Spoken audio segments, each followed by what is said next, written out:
Certainly, there is significant damage from the tornadoes, and indeed, here in the United States, tornado outbreaks are relatively frequent. So, not unprecedented, but certainly some very formidable damage from these string of very strong storms. Yeah. I understand there were 137 tornadoes reported over the weekend. Is that common? It sounds like a large number, but unfortunately, it's not terribly uncommon for the United States. Certainly a notable outbreak, but here in the United States, we have the most tornadoes typically in the whole world, and this is among the peak times for tornadoes in the season. So it is something that can happen this time of year. So, people know it's peak tornado season. I mean, how do you warn thousands, tens of thousands of people that something like this is coming and that it can form very quickly? Warning about severe weather is still a formidable challenge here in the United States and across the world. Weather forecasting has improved markedly in recent decades, but it still can be a challenge to reach many people, especially later in the evening or overnight when not everyone is attuned to the weather conditions. Yeah. Jase, give us an idea of how tornadoes build up. There's a few different things that go on in the atmosphere. You need a change in temperature and especially the moisture in the atmosphere. Something called a dry line can be important, where drier air from further west in the United States mixes with very moist air coming from the Gulf of Mexico to the south of the central United States, and a wind shear in the atmosphere, wind spinning around large thunderstorms that can then help a tornado to form. Yeah. Is the resulting rainfall also problematic? Indeed, sometimes you can have simultaneous threats where, in addition to the tornado possibility, there can be heavy rain and flooding, and that can also be very challenging to communicate because the actions are totally different. For a tornado, you want to get to a lower location, but for flooding, you might want to get to a higher location.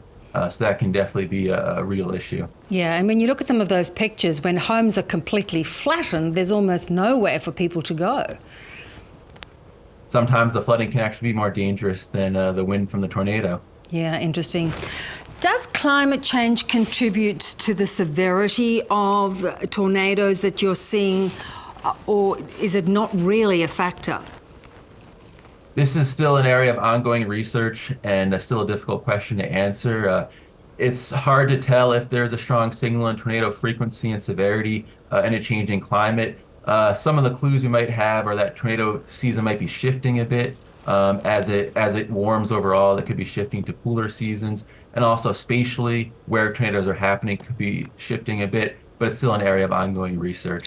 Yeah, so it's not necessarily specific enough to assist in terms of predicting and mitigating.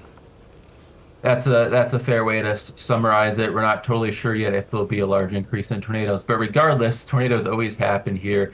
And with more people living in harm's way of tornadoes in larger cities, sometimes that can lead to more vulnerability, regardless of increasing frequency or not. Yeah, so when you look at tornadoes and where they do hit, and even if they are moving a little bit, does that sort of have to factor into the planning of cities and towns? Yes, certainly in a warming climate, there could be more places that are vulnerable to tornadoes, areas that maybe didn't see as many before as they warm up. So that can be something to consider as we build better infrastructure to be more resistant to tornadoes. Yeah. And how do you build better infrastructure? Because when you look at them sweeping through, sometimes the severity, nothing seems to survive in their wake. Right, that's it. The highest end tornadoes, the most violent ones, it can just be very hard to have infrastructure that can be totally foolproof, so to speak. But one area where things can be improved are mobile homes, because those are very, very vulnerable to even weaker tornadoes. So trying to limit the number of those in these tornado-prone areas, or at the very least, training folks living in those vulnerable locations to pay attention to warnings and have a safe place to go to, perhaps in the community, or have a storm cellar or whatnot, is critical. Yeah, interesting.